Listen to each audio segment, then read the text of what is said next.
Chapter 14. Before. When I close my eyes and everything goes dark, I see him.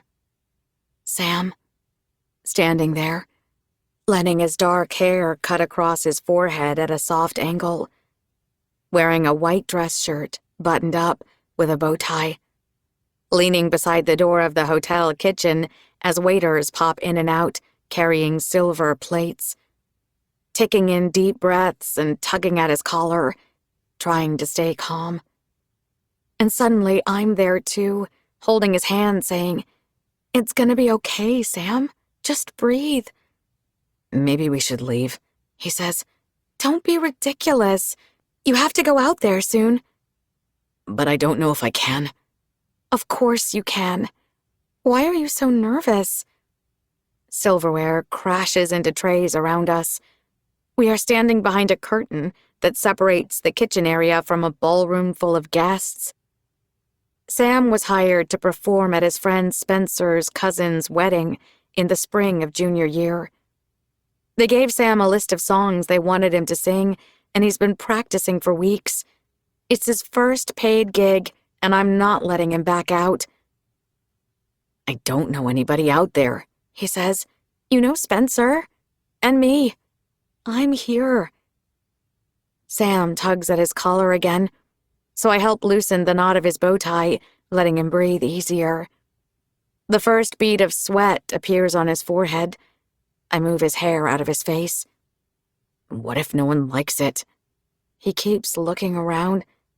"Of course they will. Why else would they have hired you? You're going to do great out there." "We didn't even have a real sound check." "You've practiced this 1,000,000 times. You're going to do great." Someone with a headset peeks behind the curtain and gives us a thumbs up. "Let's go, kid." I squeeze Sam's hand. "Good luck. I'll be right here." Once he's out there, I peek through the curtain. There is a hardwood dance floor beneath a chandelier surrounded by silk-lined tables, each crowded with wedding guests. Connected to the dance floor is a stage where the band is set up. Sam appears from the side of the stage, looking nervous. When he steps up to the microphone and awkwardly adjusts the stand, I hold my breath. The lights dim, leaving only the stage as everyone goes quiet, turning their chairs to watch. And then the music starts. A live piano fills the ballroom, playing a familiar tune. It takes me a second to recognize it. "Your Song" by Elton John. Sam knows the words like the back of his hand. He's practiced it 100 times. It's a great choice to start with, perfect for his range. But then Sam opens his mouth to sing, and there's a tremble in his voice. His hand grips the microphone as if he's keeping himself steady, while the piano tries to follow him. There's something off. He's not singing in time with the music. It's like he's a step or two behind. The crowd is noticing this too. People are looking around, whispering at the tables, wondering what's wrong. This only makes Sam more nervous. When his trembling turns into stuttering and he starts skipping words, my chest tightens.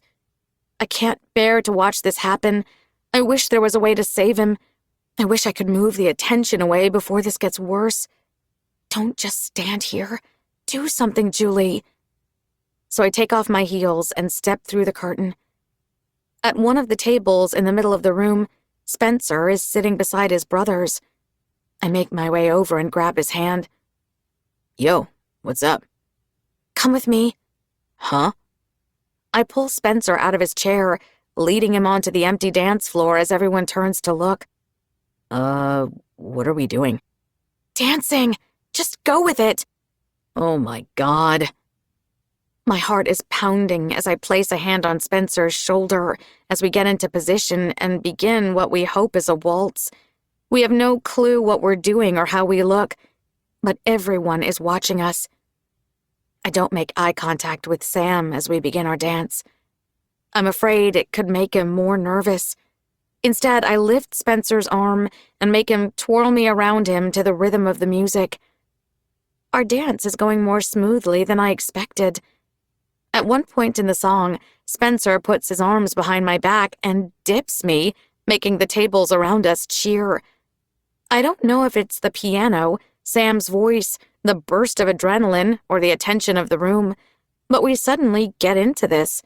The lifts, the turns, and our spins across the room come almost naturally as we continue our dance. Maybe we're actually good at this. Or maybe it's all in my head, and to everyone else watching we look ridiculous. But it doesn't matter. Because I look over at Sam and see him smiling for the first time. His face is glowing in the spotlight as he steps down the center of the stage, as far as his microphone cord allows him, and extends a hand to us as he hits the chorus with a newfound confidence.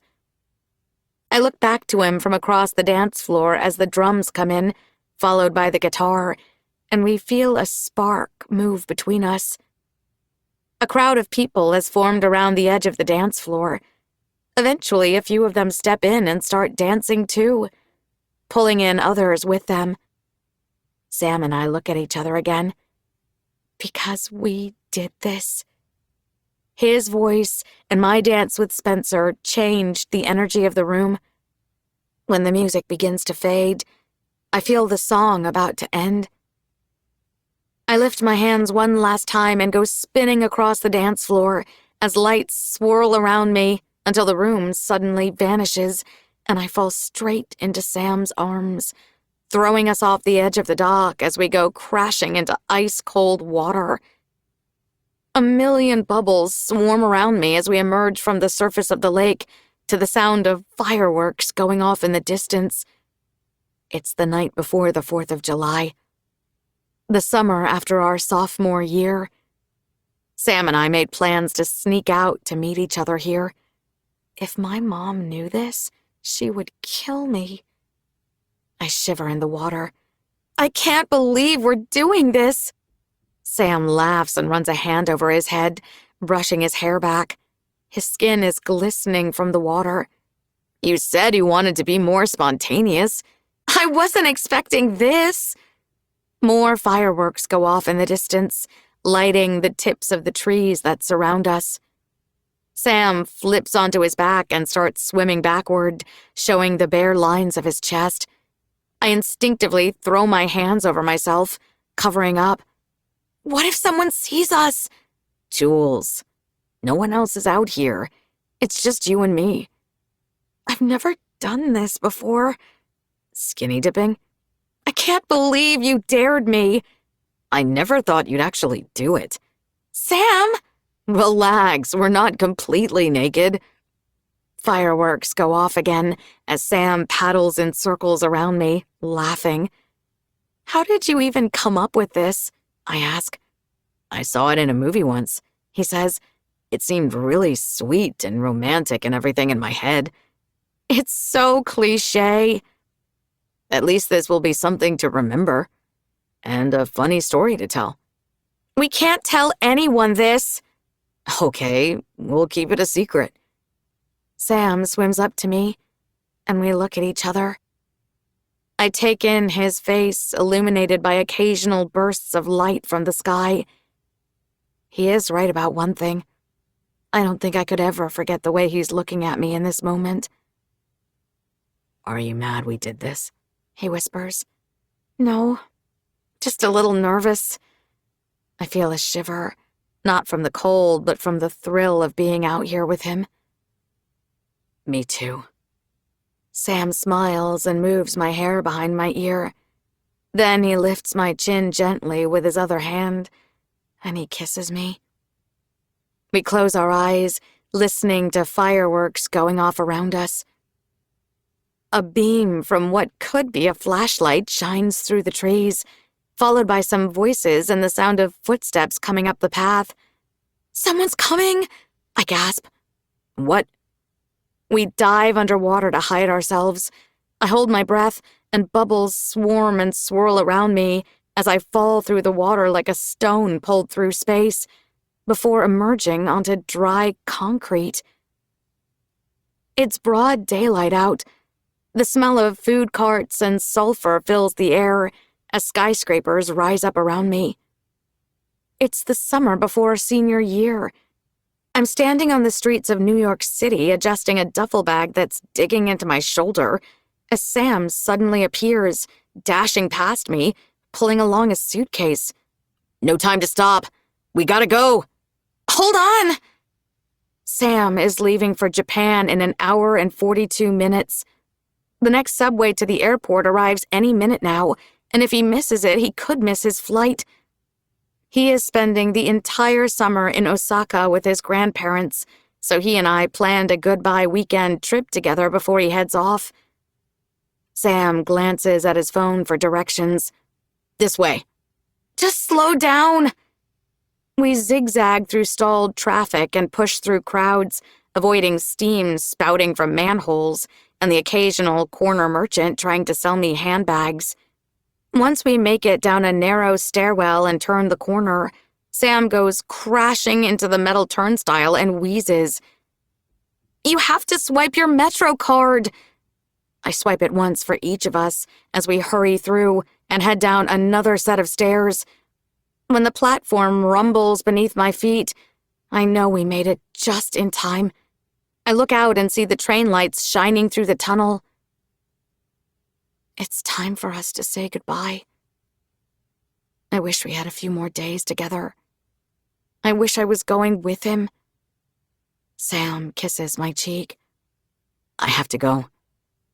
The train doors open behind him, letting people pour onto the platform. I don't know what to say. I hate goodbyes, especially with him. I'll text you as soon as I'm there, okay? Don't forget. I hand Sam his duffel bag. He kisses me one last time and steps inside. I'll be back before you know it. Why does it have to be for so long? It's only 6 weeks, and we'll talk every day. Wait! I grab his arm. Take me with you. He smiles at me. We can go together next summer, after graduation. Promise? Don't worry. We can travel every summer for the rest of our lives, okay? You and me. Okay, I say. And then I remember something. Wait, your jacket! I take off his denim jacket to hand over before the door closes, but Sam stops me. Keep it for me. I smile and hold the denim close to my chest. You better have written a ton by the time I'm back. I can't wait to read it. I've barely started anything. Well, now you won't have me as a distraction. You're not a distraction, I start, but the train doors close between us. Sam and I look at each other through the window. Then he breathes onto the glass and writes something. I read the letters right before they vanish. S+J. I smile and place a hand on the window. Sam presses his hand against mine. We look at each other for as long as we have left. I wish I could frame this moment between us. A voice comes through the intercom, reminding those of us on the platform to stay behind the yellow line. I take a couple steps back as the train begins to move, taking Sam with it. I stand there clenching the jacket, watching the train pick up speed until it becomes a roaring blur of lines, blasting air up from the tracks, blowing back my hair. And then spots of light appear from behind me, twirling through the subway like fireflies as the ceiling suddenly lifts itself, pulling in a cool breeze. I turn around to find the underground platform has vanished, replaced by an evening sky and carousel lights from the fair. Gravel crunches beneath my shoes as I look up at the Orbiter, a carnival ride that lifts people into the air and spins them around like a hand mixer. What about this one? I ask, pointing at the ride. Too scary? I'm holding hands with James, Sam's little brother. It's just the two of us at the moment. He doesn't answer me. He hasn't been speaking to me all night. Do you want some food instead? We can get cotton candy. James says nothing. He stares at the ground. I don't know why he's so quiet. I take him to the cotton candy stand, hoping this cheers him up. He's never like this. He and I have always gotten along. It was my idea to bring him here tonight. A man behind the stand taps impatiently at the sign. I tap James's arm. What color would you like? No answer. I guess we'll take the blue, I say. James nibbles on his cotton candy as we wander around the fair looking for Sam. He went to play carnival games with some friends. I thought James and I could use the time to bond, but he refuses to go on any rides with me. As we stop to watch people get tossed around on the tilt-a-whirl, I finally ask, Are you mad at me? He stares at the tilt-a-whirl without a word. I frown, unsure how to get through to him. Whatever it is, James, I'm sorry. It makes me sad that you aren't talking to me. Can you at least tell me what I did wrong? James looks at me for the first time. You're taking Sam from us. What do you mean? He looks back to the tilt-a-whirl. I heard Sam talking. He said he doesn't want to live with us anymore. He said you guys are leaving somewhere. He looks back at me. Is that true? I'm at a loss for words. Sam mentioned he had an argument the other week with his parents about what he would do after graduation, about moving to Portland with me and pursuing his music instead of going to college. That's probably what this is about. I would never take Sam from you, I say. So you're not leaving? How do I answer this? Well, I'm going to college, and Sam might go with me, but it doesn't mean either of us is leaving you. Before I can say more, Sam appears holding a stuffed animal. It's a lizard! Cute, right? Took me forever to get it from that bucket toss game. I'm pretty sure it's rigged. He gives it to me. I won it for you. That's very sweet. I turn to James, lowering myself to him. You like lizards, don't you? Here. James looks at me, at the lizard, at Sam, then back at me. He gave it to you, he says. Then he walks off. Don't go too far, Sam shouts. He turns to me. Don't worry about him. He's been like that lately. I'll take care of it later, okay? Okay. You should cheer up. We're at the fair. Did you want to go on a ride? I look around us. All these rides seem too intense for me. Maybe just once on the Ferris wheel, I say, pointing behind him. The lights from the Ferris wheel can be seen from anywhere in town. It stands 100 feet high, towering over the other rides and almost every building in Ellensburg. Sam turns around, looking up at it. Oh, are you sure you don't want to go on, something else? What's wrong with the Ferris wheel? Nothing. It's just a little high up, that's all. Are you afraid of heights? What? Of course not. Then let's go. The Ferris wheel somehow seems taller when you're standing beneath it. We hand someone our tickets and step into our windowless gondola. Sam takes a few deep breaths. He's a bit jittery all of a sudden. When we hear the mechanism coming to life and feel the Ferris wheel begin to move, Sam grabs my hand. Are you gonna be okay? I ask. Yeah, totally fine. He laughs a bit nervously. The ground slowly disappears as we move toward the sky. Sam takes another deep breath. I give his hand a squeeze. I used to be afraid of heights too, I say. Really? And how did you get over it? The gondola shakes as we make our way back up for the second loop. Sam twitches in his seat.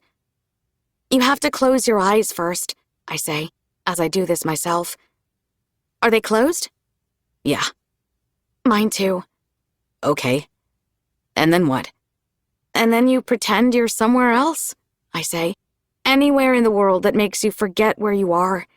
It doesn't even have to be a real place. It can be somewhere in your imagination. Like from a daydream? Exactly. The Ferris wheel continues to move, but it feels different with your eyes closed. So where are you? I ask. Sam takes a moment to think.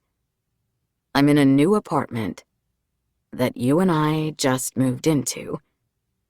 And there's a park right outside the window. And we have a record playing in the living room. And there are boxes everywhere that need unpacking. He squeezes my hand. Where are you? I think I'm there too, I whisper. I sense him smiling. I don't want to open my eyes, Sam says. But the ride is about to come to its end. I can feel it.